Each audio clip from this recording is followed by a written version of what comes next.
दिदी नमस्कार। नमस्कार। पात गाँस्दै हुनुहुँदो रहेछ। के छ हजुरको गाउँघरतिर चुनाव कतिको लागिरहेछ? नेताहरू कतिको भेट्न आइरहेछन्? चुनावहरू अब नेताहरू आइरहनु भएको हो? कुन कुन पार्टीको आयो अहिलेसम्म? सबै पार्टीको। सबै पार्टीको आछन्। के भन्छन् नेताहरू, के आश्वासन दिन्छन् यसपालि भोट माग्न आउँदाखेरि? खोइ अब आश्वासन त हामी राम्रो गर्छौँ भन्छन्, केही गर्दैन त्यही त हो नि। हो? केही गर्दैन भन्नाले पुराना दलहरूले अब गर्ने अवसर पाउँदा पनि त्यही गर्न अब सबैको पाएन गरौँला भन्छ। हामी गाउँमा सबै विकास गरौँला भन्छन्, केही गर्दैनन्। बाँदर आउँछ गाउँमा, सबैभन्दा समस्या त्यही छ, बाँदरले केही खानेकुराहरू। हजुरले भोट हाल्ने कुन ठाउँबाट? हामी भोट हाल्ने रसुवा कालिका पालिका। रसुवामा को उम्मेदवार उठ्दैछ हजुरलाई थाहा छ? एउटा मोहन आचार्य, हजुर। एउटा के अरे राखेँ प्रियक तामाङ अनि बसन्त भट्ट। के छ यसपालि, के छ गाउँघरतिर माहौल के छ? कता भोट हाल्ने भन्छ यसो सरसल्लाह गाउँघरतिर हुँदाखेरिमा? हुन त यसलाई भोट हाल्छु भनेर भन्ने कुरो त होइन, गोप्य मतदान भन्छ। तैपनि गाउँघरतिर माहौल छ नि, के छ? के बुझ्नु भएको छ हजुरले? अब हामी यतातिर हौँ, हाँसिए त्यो चाहिँ सबै बुझेको चाहिँ छैन। होइन, हजुरको विचारमा यसो साथीभाइसँग कुरा हुँदाखेरि हुन्छ नि त कहिलेकाहीँ यो पार्टीलाई अब जिताउनुपर्छ भन्ने होला, अथवा यो मान्छे राम्रो छ है भन्ने होला। हजुरको विचारमा के लाग्छ? अब त्यो चाहिँ खै आफू यतातिर हुनाले गर्दाखेरि केही पनि थाहा होइन, छैन। यतातिरको माहौल के छ? यतातिर जहाँ यतातिर नि घन्टीमा हाल्ने भन्ने कुरा सुनेको अहिले चाहिँ। यतातिर हजुर,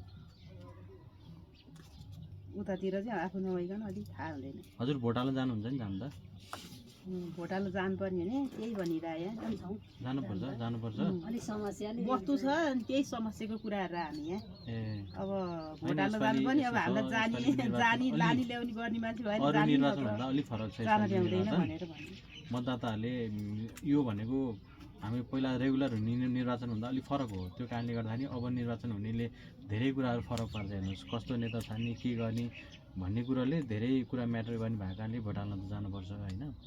त्यही पनि अब तपाईँहरू टाढा हुनुहुन्छ, के छ कसरी व्यवस्था गरेर जानुहुन्छ, भोट हाल्न चाहिँ जानुपर्छ भनेर सजेस्ट गर्छु म चाहिँ। देशले नै परिवर्तन खोजेला, हामी पनि परिवर्तन गर्नुपर्छ। गर्नुपऱ्यो। त्यही हो। अरू पुरानालाई भोट दिने हात जाने नै लाग्यो। कुराकानी गरेँ हजुरलाई लगाइदिन्छु ल दिदी। अप्ठ्यारो नमान्नु होला। हजुरको शुभ नाम भन्नु त दिदी? हजुर, मेरो नाम गोमा नेपाली, नेपाली। रसुवा कालिका गाउँपालिका वडा 3। हजुर पनि भोटर लिस्ट उहाँ है? हजुर हो। के छ हजुरलाई चाहिँ के लाग्छ? तपाईँले हुन्छ नि त अलिकति सोसियल मिडियामा देखेका कुराहरू हुन्छ, के हुन्छ यसपालि, कस्तो छ तपाईँको मनस्थिति के छ? हजुर, अब हामीले यसो हेर्दाखेरि अब दिन त सबै पार्टीमा हामीले दिइसक्यौँ हजुर होइन। अब जे हुँदा पनि अब देशमा अहिलेसम्म अर्थतन्त्रमा चाहिँ तपाईँको कहिले पनि सुधार देखिएन, हजुर झन्भन्दा झन् डमाडोल भयो।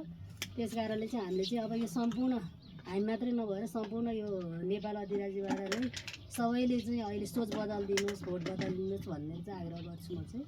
हजुरको भोटर लिस्ट त रसुवाबाट होइन त? हजुर, मेरो रसुवाबाट। तपाईँ अहिले काठमाडौँ निर्वाचन क्षेत्र नाम नम्बर 7 मा छौँ हामी होइन? हजुर, यो ठाउँलाई के भन्छ दिदी?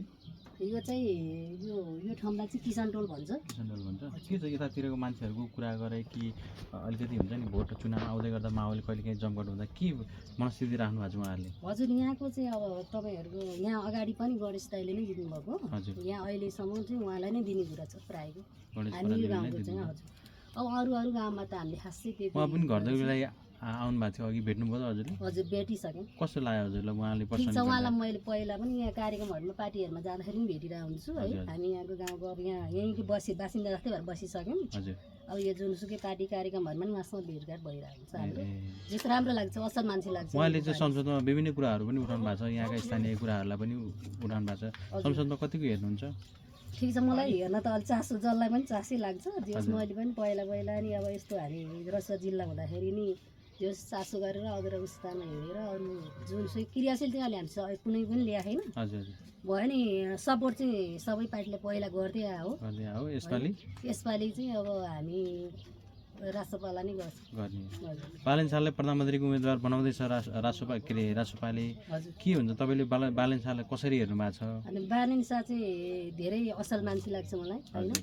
अब जस उनले गरेको कामलाई चाहिँ राम्रो हो र उनको बोली शैली भनौँ न, काम बोल्ने भन्दा पनि काम गर्ने उनको चाहिँ एकदम उ लाग्यो। म चाहिँ एकदम ऊदेखि नै एकदम आभार व्यक्त गर्छु। उहाँ चाहिँ मलाई एकदम भित्री मनदेखि नै एकदम राम्रो व्यक्ति लाग्छ। उहाँले चाहिँ अब कतै हामी सोसियल मिडियाबाट चाहिँ उहाँले यो भिडियो देख्नुभयो भने तपाईँ के भन्न चाहनुहुन्छ बालन शाहलाई? यस्तो भन्छु म त बालिन शाहलाई एकचोटि भेट्न नि जाने पुरानी उहाँलाई उहाँसँग भेट्न नि मन छ होइन। भेट्न जोस् उहाँलाई चाहिँ अब हामी जोस् हामी रचुवा भन्यो, रचुवा पनि पिछडिएको एउटा क्षेत्र हो हजुर। होइन। जे भने हामी त कालिका गाउँपालिका त अझ सुगममै छ रचुवाको हेर्दाखेरि। अब हाम्रो जिल्लामा अरू गाउँपालिका अझ पिछडिएका छन्। त्यसमा सबैभन्दा हाम्रो त्यसमा चाहिँ रोजगारी, शिक्षा, स्वास्थ्य सबैभन्दा ठुलो हो है।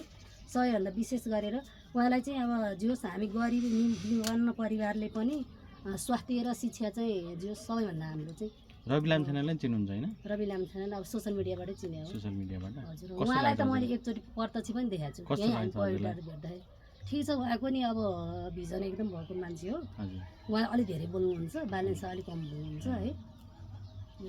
ठिक छ, उहाँलाई चाहिँ अग्रिम शुभकामना।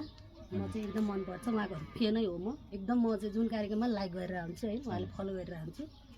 मलाई चाहिँ अहिले चाहिँ यो भनौँ न अब हामीलाई एउटा उसमा हेर्दा पनि हजुर अहिले चाहिँ सुदूरपश्चिम अहिले हामीले त्यो ठाउँमा अहिलेसम्म गएको छैन है।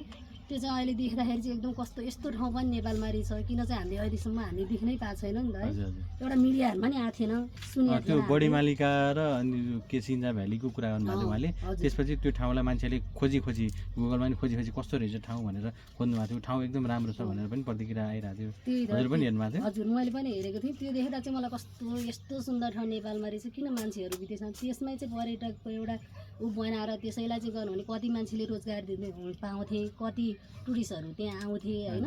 त्यस्तो हाम्रो नेपालमा ठाउँहरू त धेरै रहेछ नि त गर्न सके। हजुर त्यो त्यहाँ चाहिँ पहुँच नपुगेर रहेछ अहिलेसम्म नेताहरूको। हस् त्यही भन्न दिदी ल। चाहन्छु। समय दिनुभयो त्यसलाई धेरै धेरै धन्यवाद है।